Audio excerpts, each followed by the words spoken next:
Un détail a fissuré l'équilibre mondial. Un pays africain a fermé un robinet stratégique et tout un continent a vacillé sous le choc. En quelques jours, deux chiffres, un prix qui explose et une monnaie européenne qui se dérobe, ont mis à nu une dépendance que Bruxelles préférait taire. Derrière ces courbes abstraites, des choix politiques portés par des figures comme Ibrahim Traoré redéfinissent silencieusement la place de l'Afrique dans la hiérarchie du pouvoir. Alors que le droit de dire non change de camp, que signifie vraiment ce basculement pour l'ordre économique que l'Europe croyait intangible? Ce récit ne parle pas seulement de contrats miniers, mais d'un renversement silencieux du rapport de force entre l'Afrique et l'Europe. En 25 minutes, il vous donne la carte des risques à venir. À travers le prisme d'Ibrahim Traoré et de ce que symbolise aujourd'hui le Burkina Faso, il éclaire la manière dont le droit de contrôler ses ressources devient un levier politique autant qu'économique. Comprendre cette bascule, c'est comprendre pourquoi des mots prononcés dans une interview d'Ibrahim Traoré peuvent désormais peser sur les cours du cobalt, sur la valeur de l'euro ou sur les plans de transition énergétique en Europe. Et derrière chaque annonce qui secoue la rubrique Burkina Faso News, il y a une question essentielle. Jusqu'où l'Afrique est-elle prête à aller pour reprendre l'initiative et à quel prix pour ceux qui pensaient garder la main? Demain, ces choix pourraient décider du prix de l'énergie dans chaque foyer européen. Pour l'Europe, ignorer ces signaux reviendrait à parier sur l'aveuglement. En l'espace de quelques jours, au début de 2025, un prix mondial a triplé, celui du cobalt, métal stratégique dont dépend toute l'industrie énergétique européenne. Et cette flambée n'était pas un accident, mais la conséquence directe d'une décision africaine assumée: suspendre les exportations tant que la transformation ne serait pas faite sur le sol africain. Se montre une réalité que beaucoup n'avaient pas anticipée. L'Afrique n'est plus un simple fournisseur, elle devient un acteur qui fixe les conditions. La suspension décidée par la République démocratique du Congo n'a été que la première pièce d'un effet domino, révélant la profondeur d'un changement psychologique et politique qui traverse le continent. Cette dynamique trouve un écho particulier dans les prises de position d'Ibrahim Traoré, dont les interventions publiques ont cristallisé une idée simple mais bouleversante. Sans contrôle des mines, il n'y a ni souveraineté ni dignité. C'est ce glissement du statut de partenaire réactif à celui de décideur qui redessine aujourd'hui l'échiquier économique mondial. Pour comprendre ce moment de rupture, il faut remonter un peu. Pendant des décennies, les échanges entre l'Europe et l'Afrique reposaient sur une mécanique implicite: matières premières brutes contre soutien financier ou politique. Les chaînes d'approvisionnement semblaient immuables, les règles tacites, les rapports asymétriques. Mais une série de décisions prises à partir de 2024, rejet du franc CFA, exigence de transformation locale, diversification monétaire, a brisé cet ancien consensus. Ce mouvement n'est pas né d'un seul pays, ni d'un seul leader. Il est le produit d'une accumulation de frustrations économiques et de dissonances géopolitiques. La nouveauté, c'est que cette fois, l'Afrique a agi de manière coordonnée, créant un effet de masse que l'Europe n'a pas pu amortir. Dans ce contexte, la crise du cobalt de 2025 n'est pas seulement un choc commercial, c'est un révélateur. Elle met en lumière une Afrique qui n'attend plus la permission, qui négocie autrement, qui accepte le coût d'un bras de fer pour obtenir un rapport de force plus équitable. Pour saisir comment ce basculement a réellement pris forme, il faut suivre le fil de celles et ceux qui ont servi d'intermédiaires entre les décisions politiques et leurs effets économiques immédiats.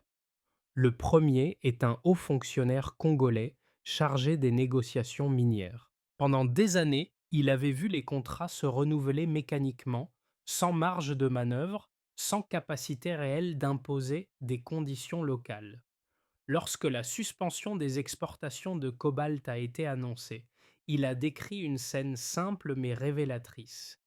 Des entreprises européennes stupéfaites, incapables de croire que le rapport de force venait de changer en une seule phrase. Dans un autre pays, un ministre de l'énergie ouest-africain raconte que les premières heures après la décision congolaise ont été marquées par un afflux inédit d'appels diplomatiques. Les acteurs européens cherchaient à comprendre si ce mouvement resterait isolé ou s'étendrait à d'autres ressources. La réponse est venue en quelques jours. Plusieurs gouvernements africains ont annoncé leur propre révision de contrat, confirmant que le geste n'était pas un coup isolé, mais un signal coordonné. Ces témoins de l'intérieur montrent que l'impact n'a pas attendu les grands discours pour se matérialiser. Il s'est manifesté d'abord dans les bureaux, projets suspendus, renégociations en urgence, budget réévalué. Puis, il a gagné les marchés.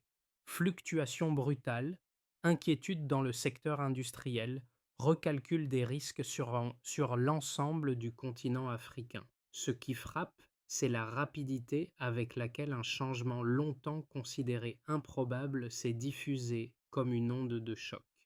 Et au cœur de cette onde, une question désormais incontournable. Si les premiers effets sont déjà visibles, jusqu'où ce mouvement peut-il encore aller dans les mois à venir? Le déclencheur est survenu sans préavis. Au début de 2025, la République démocratique du Congo annonce la suspension immédiate des exportations de cobalt vers l'Europe, exigeant que toute transformation se fasse désormais sur le sol africain. Une phrase, une décision et un marché mondial entier perd son équilibre. Dans les heures qui suivent la déclaration, les prix à Londres s'emballent, puis en 48 heures, les cours triplant. Cette brusque ascension devient le premier signal clair qu'une relation vieille d'un demi-siècle vient de basculer. Le choc se propage. Les entreprises européennes appellent leurs partenaires africains. Elles cherchent à comprendre si cette mesure restera isolée. Mais dès le troisième jour, la réponse tombe. Le Ghana annonce l'interdiction d'exporter de l'or brut. Le Nigeria impose de nouveaux modes de paiement pour ses contrats pétroliers, rompant avec l'habitude du règlement en euros. Cette cascade de décisions forme l'apex du mouvement. L'Afrique ne défend plus seulement ses ressources, elle redéfinit les règles du jeu. Au même moment, Ibrahim Traoré, depuis Ouagadougou, prend la parole.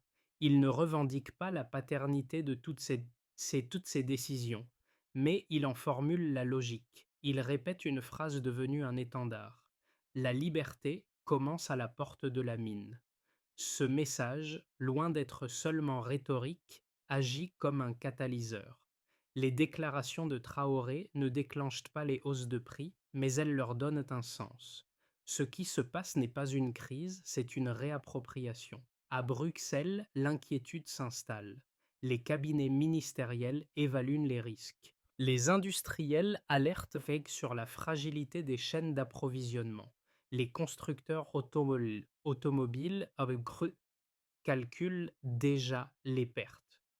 La transition énergétique européenne, déjà coûteuse, devient soudain vulnérable à des décisions prises à des milliers de kilomètres par des acteurs que l'Europe ne maîtrise plus. Puis vient la réverbération. Elle ne se manifeste pas seulement dans les prix des matières premières, mais dans les comportements politiques. Les puissances occidentales tentent de rassurer leur marché. Elles promettent de diversifier les sources d'approvisionnement, mais leurs alternatives sont limitées, coûteuses, parfois inexistantes, car la vérité apparaît nettement. Sans l'Afrique, les ambitions industrielles de l'Europe sont amputées. La réverbération s'étend aussi au sein du continent africain. Des ministres des Finances s'appellent, des réunions discrètes s'improvisent. On discute d'une coordination plus profonde, d'une stratégie commune, d'une possibilité longtemps jugée irréalisable, que l'Afrique cesse de vendre au monde des matières premières brutes. Dans certains pays, des projets de raffineries locales accélèrent soudain. Dans d'autres, la remise à plat des contrats miniers devient une priorité urgente. Ce qui surprend le plus les observateurs, c'est la vitesse. Un mouvement que l'on croyait lent, progressif, transitionnel, se révèle explosif. La rupture n'a pas été négociée. Elle a été imposée par le réel. Et derrière cette dynamique, une interrogation grandit. Si l'Afrique peut provoquer un séisme global en quelques jours, quelle ampleur pourrait prendre un mouvement coordonné sur 6 mois? Le fil des événements trace une trajectoire nette. L'ancien monde n'est plus fonctionnel et le nouveau n'est pas encore stabilisé. Ce moment d'entre-deux devient le terrain de toutes les incertitudes, mais aussi de toutes les possibilités. Avant janvier 2025, le cobalt évoluait dans une fourchette stable autour de 32 000 $ la tonne. Quelques jours après la suspension imposée par la RDC, il atteint un pic supérieur à 100 000 $. Ce spectaculaire illustre un basculement structurel, non un simple épisode spéculatif. Le marché n'a pas réagi par panique, mais par reconnaissance d'une nouvelle réalité. L'Afrique contrôle désormais la variable critique des industries électriques mondiales. Deuxième mesure, selon l'Agence internationale de l'énergie, la décision du Nigeria concernant les paiements pétroliers a entraîné une hausse d'environ 15% des coûts énergétiques dans plusieurs régions européennes. Cette hausse n'est pas seulement conjoncturelle. Elle traduit une recomposition du rapport de force puisque l'Europe ne peut plus imposer ses modalités financières comme auparavant. Troisième mesure, l'euro a perdu près de 10% de sa valeur face au yuan et à la roupie depuis le début des ruptures d'approvisionnement africaines.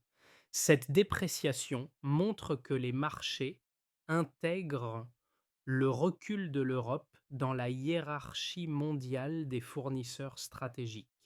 Ces trois chiffres, 220% d'augmentation du cobalt, plus 15% sur l'énergie, 10% pour l'euro, forment la trilogie du choc. Ils dessinent la carte d'un pouvoir économique qui glisse d'un centre vers un autre. Mais ces données ne suffisent pas. Il faut regarder comment elles redéfinissent les comportements. Les industriels européens, d'abord. Face au coût explosif des batteries, les constructeurs de véhicules électriques réévaluent leurs projections. Certains envisagent de ralentir leur transition énergétique, d'autres cherchant à relocaliser. Mais aucun n'a de plan crédible sans l'Afrique, car les ressources alternatives sont soit insuffisantes, soit déjà captées par l'Asie. Les marchés financiers ensuite.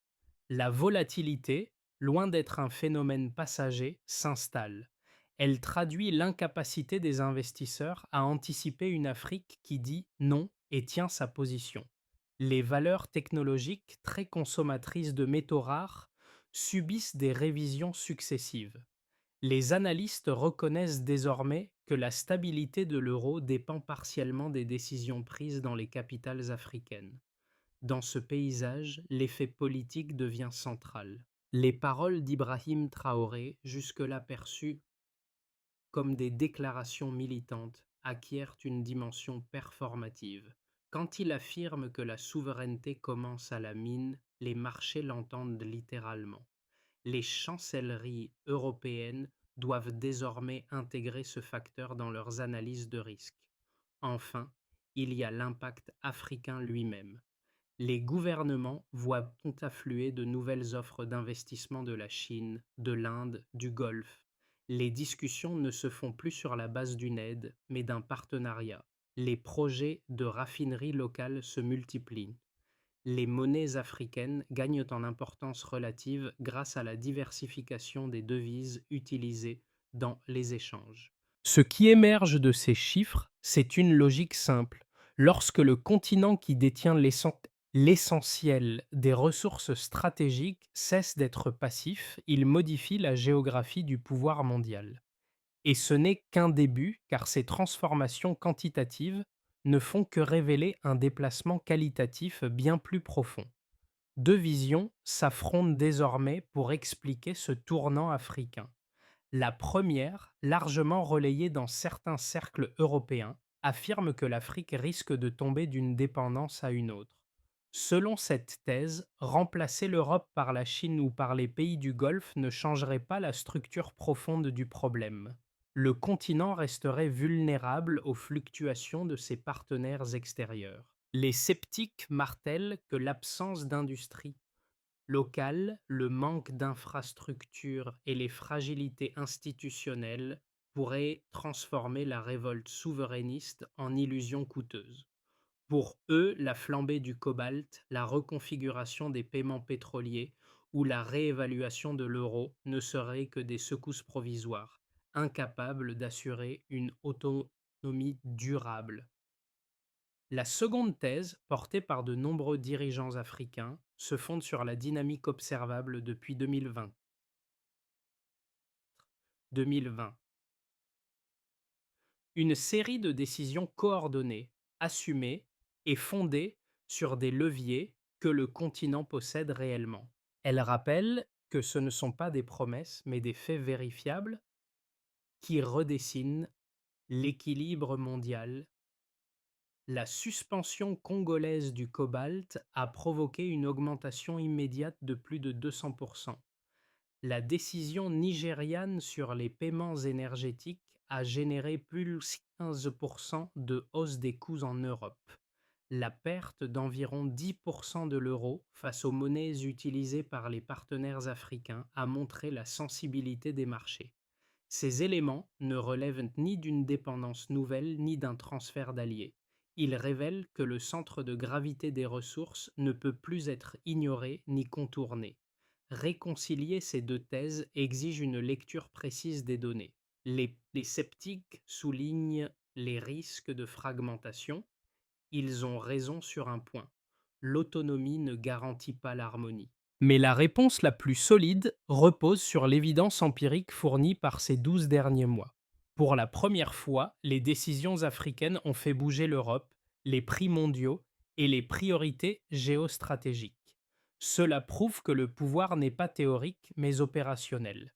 La question n'est donc plus de savoir si l'Afrique peut influencer l'ordre économique, mais jusqu'où elle choisira de le faire. Jusqu'ici, l'Europe pensait assister à une série d'événements isolés, mais au milieu de 2025, un détail a montré que le mouvement africain suivait une logique commune. Lors d'une réunion discrète entre plusieurs ministres africains, confirmée ensuite par des déclarations publiques, un objectif a été explicitement évoqué: créer une cohérence continentale autour de la transformation locale des ressources. Ce n'était plus une succession de décisions nationales, mais l'ébauche d'une doctrine. Dans ce contexte, les paroles d'Ibrahim Traoré ont pris une dimension nouvelle. Elles n'étaient plus seulement le symbole d'un réveil politique, mais l'un des points de convergence idéologique d'une Afrique prête à redéfinir ses marges de négociation. À ce moment précis, les marchés internationaux ont commencé à comprendre que l'ancien modèle ne reviendrait pas. Le véritable révélateur n'est pas venu d'un discours, mais d'un changement de comportement. Plusieurs pays africains ont exigé que tout investisseur étranger assume une part locale majoritaire ou construise des infrastructures sur place. Ce geste, passé presque inaperçu en Europe, signalait pourtant que la souveraineté n'était plus une revendication morale, mais un protocole d'action. À la moitié du récit, une question s'impose. Si cette cohérence naissante se transforme en stratégie commune, jusqu'où l'Afrique pourrait-elle réécrire les règles du commerce mondial? Les conséquences du basculement africain se lisent à 4 niveaux distincts. Chaque niveau révèle une faille dans l'ancien ordre économique, mais aussi une ouverture stratégique que peu avaient anticipée. Dans plusieurs pays africains, les premiers effets sont apparus rapidement. La hausse spectaculaire du cobalt après la décision congolaise a créé une marge budgétaire inattendue pour certains gouvernements. Des projets de raffinerie ont été relancés ou accélérés, notamment au Ghana et au Congo, marquant une rupture avec la logique d'exportation brute. Ces investissements ne sont pas seulement économiques. Il constitue une déclaration politique affirmant que la valeur doit être capturée localement. Sous l'influence de leaders comme Ibrahim Traoré, la souveraineté cesse d'être un slogan pour devenir un cadre d'action structurant. Dans plusieurs capitales africaines, l'idée d'un contrôle renforcé des chaînes extractives gagne du terrain, soutenue par une opinion publique qui voit enfin une possibilité de renverser des décennies de déséquilibre. Au niveau international, la reconfiguration est profonde. Les partenaires historiques européens se retrouvent en position défensive. Leur marge de négociation s'est réduite, non par manque d'intérêt, mais parce que les États africains disposent désormais d'options alternatives crédibles. L'Inde propose des accords énergétiques multidimensionnels. La Chine accélère ses offres d'infrastructures. Les pays du Golfe multiplient les propositions de financement. Cette diversification prive l'Europe de son levier traditionnel, l'exclusivité. Les discussions bilatérales ne placent plus l'Afrique en situation de demande, mais en posture de filtre, qui offre les meilleures conditions et qui respecte réellement la souveraineté des États. En Europe et dans plusieurs économies industrialisées, les retombées sont immédiates et mesurables. La hausse de plus 16% des coûts énergétiques liés aux nouvelles exigences nigérianes a touché plusieurs industries. Les constructeurs automobiles voient le coût des batteries s'envoler, retardant certains projets de transition énergétique. Des pénuries ponctuelles apparaissent dans les filières utilisant le cobalt et l'or. La chute d'environ 10% de l'euro face au yuan et à la roupie n'est pas un simple effet monétaire. C'est le reflet d'une perte d'influence structurelle. Des analystes financiers s'accordent désormais sur un point: la stabilité de plusieurs secteurs européens dépend directement des décisions souveraines de gouvernements africains, une situation inimaginable il y a encore quelques années. Au niveau global, le déplacement du pouvoir économique est évident. Les chaînes d'approvisionnement mondiales, construites sur l'hypothèse d'une Afrique passive, doivent être réévaluées. Les grandes puissances redéfinissent leur stratégie d'influence. Le continent africain devient un champ de compétition géoéconomique où les alliances se font selon de nouvelles règles. L'onde de choc du cobalt, suivie des nouvelles politiques pétrolières et minières, démontre que les décisions africaines peuvent provoquer des réverbérations globales en quelques jours. Cette réalité introduit une nouvelle question. Que se passera-t-il lorsque ces décisions seront coordonnées à l'échelle régionale? Les conséquences ne sont donc pas seulement subies, elles recomposent activement l'architecture du pouvoir. L'Afrique n'est plus un espace de ressources, mais un espace stratégique. Et cette transformation, amorcée par une série d'actes cocos souverains, pourrait redéfinir l'économie mondiale pour la décennie à venir. Les prochains mois seront décisifs. Le mouvement engagé peut suivre trois trajectoires distinctes, chacune capable de remodeler les échanges internationaux et la stabilité économique de plusieurs régions du monde. Aucun de ces scénarios n'est certain, mais chacun repose sur les dynamiques déjà visibles depuis 2025. Le rééquilibrage progressif. Dans cette version, l'Afrique poursuit sa stratégie de reprise de contrôle, mais de manière graduée. Les pays renforcent leurs exigences de transformation locale sans multiplier les ruptures brutales. L'Europe, consciente de l'impasse, accepte de renégocier certains accords et d'investir dans des infrastructures minières sur le continent africain. Les flux commerciaux continuent, mais sous de nouvelles conditions. Le cobalt, l'or et le pétrole restent accessibles, mais à un coût supérieur et avec une gouvernance partagée. La ZLECA se consolide, créant un marché africain plus cohérent et attractif. Ce scénario stabilise les tensions, tout en confirmant l'érosion de la domination économique européenne. Autonomie renforcée et industrialisation locale. Ici, l'Afrique réussit à transformer son avantage stratégique en véritable puissance industrielle. Les projets de raffinerie, d'usines de batteries et de centres de transformation se mettent en place plus rapidement que prévu. Les investissements asiatiques et moyen-orientaux s'accélèrent, non pas en position de contrôle, mais en partenariat structuré.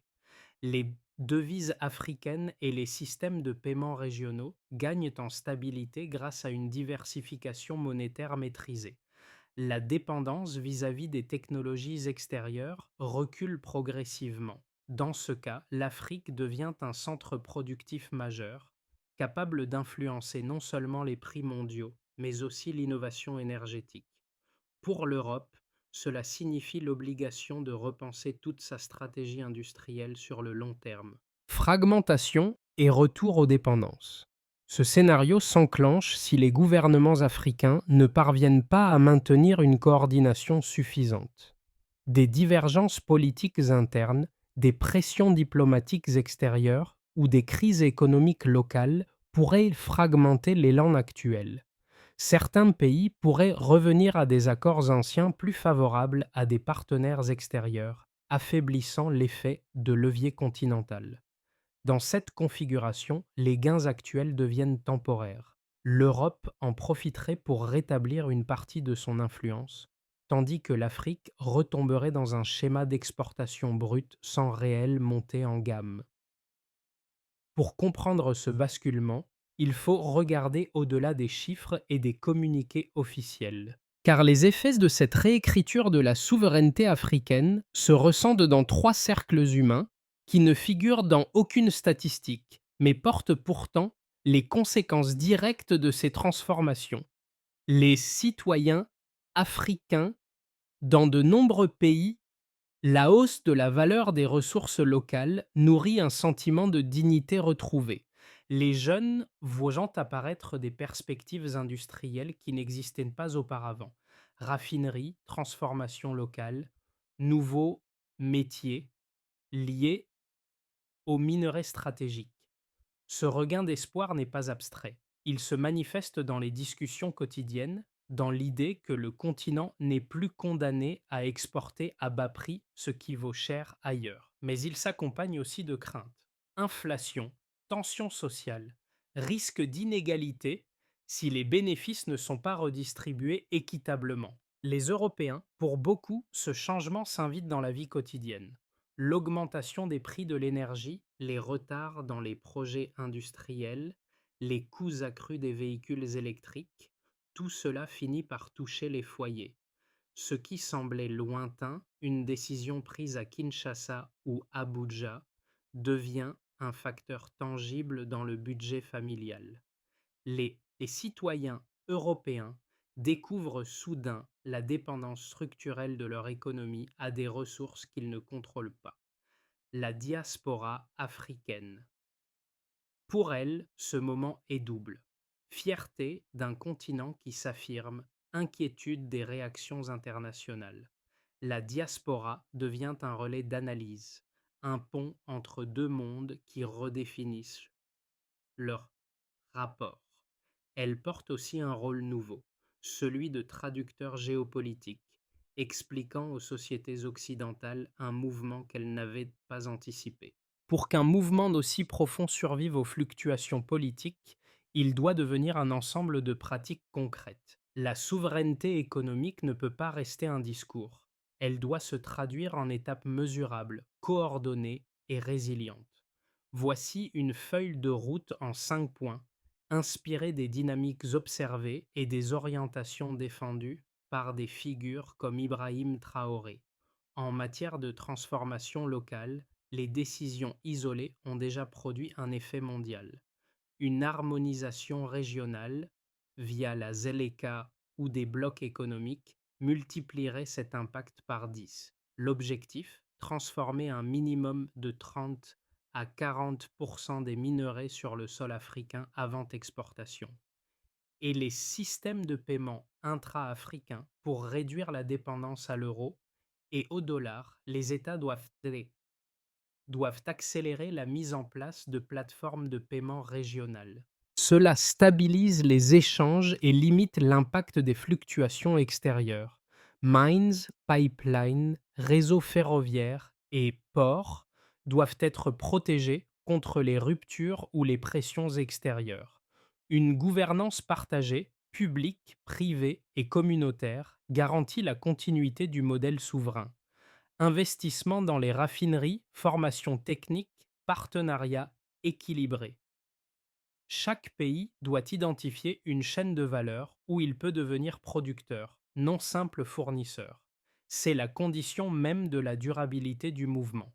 Sans bénéfice tangible pour les populations, la souveraineté devient fragile.